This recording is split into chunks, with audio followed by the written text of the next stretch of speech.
Hello my fellow weirdos, it's me, Marie. Welcome back to my channel. For today's video we have a book review of Ghost Summer by Tananarive Due. I'm so sorry if I can't pronounce that name right. I am terrible at pronouncing names, but that's how I read it, as Tananarive Due. Tananarive Due. Oh, hopefully that's right. Apologies if it's not. So anyway, you will have seen I did a video promoting black horror authors in the light of what's been happening in the world. I thought that was the way that I could kind of help in a tiny little way. You know, I am a horror book sort of channel, and I thought, right, well, let's promote some black authors, because when I went to look at my bookshelf, I realised how white they are. There's just a distinct lack of diversity. So I started researching black horror authors, and I found about all these amazing books and authors that I had never heard of before, obviously not getting the publicity that they should be, and I had to buy a load of them. So the list, I will include that video down below so you can check it out. But Tananarive Due, I put one of her books on the list. But this one then came up, Mother Horror, and I'll link her down below as well. She is a fantastic Instagrammer who I love. Great for recommendations for horror books. If you ever go and check her out, I encourage it. And she put up a read along for Ghost Summer by Tananarive Due, which is a collection of short stories. And holy crap, I was blown away. This book, oh my god, all the feelings, I can't. It's amazing. So anyway, I'm going to do my usual, as I do with short story collections. I'm going to sort of give you a little overview of each individual short story, what I thought of it, and then give you an overview of the book altogether. Maybe you can tell I really liked it. Yes, I did. I don't know what that was. Anyway, first up we have Greystone. It is about a teacher moving to Greystone, buys a house by the lake, starts to swim in it, and she doesn't realise you're not supposed to swim in the lake in summer. None of the locals do. And why, you must be thinking? Well, the water changes you, and it certainly changes her. I loved this story. Tananarive has an amazing talent for language. The way that she writes, it makes not just the kind of emotions that people are feeling and the distressing moments and the happy moments, you know, almost palpable, but she also has this fantastic way of describing sights and sounds and smells, and it's really, you find yourself absorbed, you find yourself feeling it. So when I was reading this story and some of the others as well, which are set in the south of America, not the south of America, the south of North America. How do you say that? Like southern America. You know what I mean? In the like high heat summer, I felt the heat. You know, when you're reading this story, you could just tell how muggy and sweaty and warm and unbearably warm it would be for me, being Irish. She just, I can't express enough how incredibly talented she is with words. I'm so glad I've discovered this author, and I will be reading everything she's ever written, because wow. So yes, Greystone, fantastic story. Loved it. It's your classic kind of monster sort of story. Next up we have Summer. This is about a woman's baby who is possessed by a leech, which is kind of like a demon. It can only possess the baby for the summer. It's something again that happens in Greystone area. It can host children if they're under 2 years old, but only during the summer, because that's when whatever barrier or whatever is it's capable of doing it, and it's known locally as a leech. This story I found particularly hard hitting, because it is about a mother and she's struggling, and it's not in necessarily like she's got postnatal depression or anything like that. She's struggling in the way that all new mothers struggle. You know, she's got a kid who is at that age, they're coming up towards being a toddler. They are rambunctious and mischievous, and she loves her child, but at the same time, she's struggling because the kid is so demanding, the kid is so obnoxious. I mean, we've all been there, we've all had the tantrums and the screaming and the yelling in those moments where, despite yourself and despite how much you love your kid, you have this, why did I want this so badly moment, and you feel terrible afterwards for thinking it. But I mean, being a mom is hard. It is hard, and nobody can tell you how hard it is. honestly. They think that they'll prepare you, but they won't. I love being a mum, and at the same time, it is the hardest thing I've ever done. So I related really heavily to this character. And the part that I found incredibly emotive for me is the mother's temptation to allow the leech to possess her child. Because when the leech demon thing possesses the kid becomes the perfect child. Quiet, calm, smiling, sweet, and she knows it's only temporary. She's on her own, her husband's away. He's a soldier on duty, on tour, and she's thinking, maybe I don't have to do the spell to get rid of the kid, to get rid of the thing. When I was reading that, it was a terrifying thought, but it was a relatable and understandable thought. And I think that is horror at its best. When they can create a moment where a character does something and it's horrifying, it's disturbing, it's got all those horror elements, but you completely get where the individual's coming from, and you think to yourself, what would I do? Could I do that? Would I be in the same position? Would I be torn like them? Would I have done X? Would I have done Y? And those moments are horror at its best for me, at its most raw, because it shows us sides of ourselves that we don't even want to admit are there. Do you know what I mean? Genius. I think that was one of my favorites in the collection. Really, really loved that.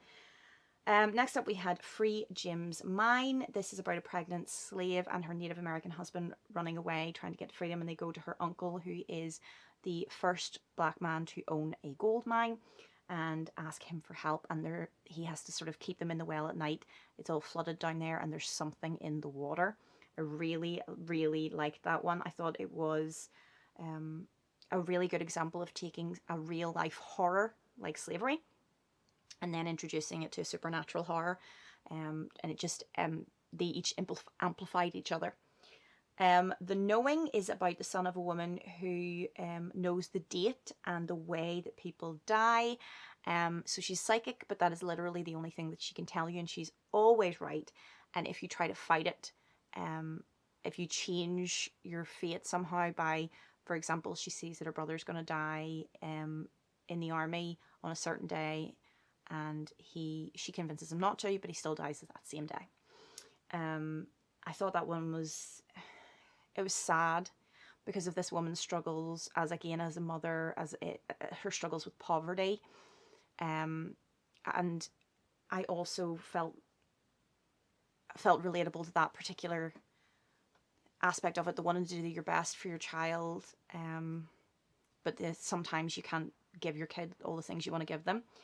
But it was oddly optimistic as well about life, about how we might not have as much time on this world that we necessarily think we do, and that we should enjoy the moments that we do have and share them with the people we love. I thought that was a really beautiful story. Then we have Like Daughter. This is about a girl who had a horrible childhood of abuse and pain. And there's a program introduced in the future where you can clone yourself and then essentially give birth to a version of yourself. And she decides to do this because she thinks somehow this will be a way for her to undo what happened to her, to erase her past, to create a new version of it, a happy version of it. And her best friend from childhood, she calls her one night to let her know that her husband's left her, and she needs her to come and pick up the clone because she can't deal with it right now. And then again, she is really a genius, especially when it comes to motherhood. She really is very intuitive with this. I don't know if she has kids herself. I would say she does. Isn't that what we all do? Isn't that what every parent does? You look at your childhood, and no matter how idyllic your childhood was, there are going to be parts of your childhood that you think, okay, I want to do that. I want to keep that element. I want to do what my mum did there. I want to do what my dad did there. But that bit, I'm going to take that out. I'm not going to let them do that. I'm not going to allow my kid to do X, Y, and Z. I'm going to do that different because I'm going to, and having a child is in a way you trying to make a better version of yourself. You want them to be happier, stronger, braver, smarter, more capable than you. You want them to have a better life than you did. So to take that and make it literal, like an actual clone, genius. Like, oh, this woman, the way that she thinks, I just want to like crawl inside her brain and run around because amazing. Then we had After Moon, which is about a werewolf and a dermatologist who specializes in lichens. Not bad. It was nice. It was a good story. It was just wasn't one of my favorites. Trial Day is about a half brother of this little girl who is on trial for robbery, and the black man at the time being on trial for robbery is actually a teenager. Is pretty much going to get the death penalty. And she's trying to convince him to go to the trial to act as a character witness because he's a businessman and he will be able to sort of help and hopefully save the brother's life. But he's too afraid to, because his wife has kind of like beat him into submission and convinced him that his needs, and he kind of needs to put himself before his son. Then we have Carriers. There's a lot of apocalyptic ones in this, which I felt particularly poignant in the current pandemic. Carriers is about patient Zero, who is this young child, and he is the only one to get better after having the disease. His dad actually brought it home from an oil rig, gave it to him and his entire family, and they all died apart from him. And this is his diary, and it's heartbreaking. The eternal optimism that this little child feels in the face of just awful horrors, of such loneliness. I wanted to mother the child so much. I wanted to reach in and pull him out of the book and look after him. It was really heartbreaking. Then we have Danger Word. This is the collaboration with her husband, who's a science fiction writer. And it's like a zombie apocalypse book, a young boy and his granddad trying to survive that. Utterly heartbreaking. I cried. I was reading at my desk at lunch and I cried. Then we have Removal Order, which is another apocalyptic this is actually part of a trilogy. And it's fires in a certain area. They're evacuating, and this girl's remained behind because her grandmother is dying of cancer and she wants to look after her. It's very sad. It's all about the kind of the sense of duty we have in the face of things like that versus the inevitability of death. And yeah, it's heartbreaking. We have Herd Immunity is the apocalypse game. A girl with immunity who meets someone else, and at first she thinks he has immunity too, and it's the first person she's met in a long time. And this particular story, again, it's genius because it's the end of the world. She's alone, and the real horror in this isn't like stumbling zombies, and it isn't all the rotting corpses that are lying everywhere of all of the dead people. It is the loneliness and the isolation that she feels, the desperation for human contact. Then Carriers is the same girl, but she's now an old woman. She was tortured and experimented on by the government when they were trying to find a cure for the disease. And she now lives alone on a farm. There's a possibility that when they were forcefully harvesting her eggs and trying to like breed them with other immune people to get a cure, one of them might have survived. And this one, I liked it. It takes what was quite a lonely, isolated, sad story and makes it hopeful again. I really liked it.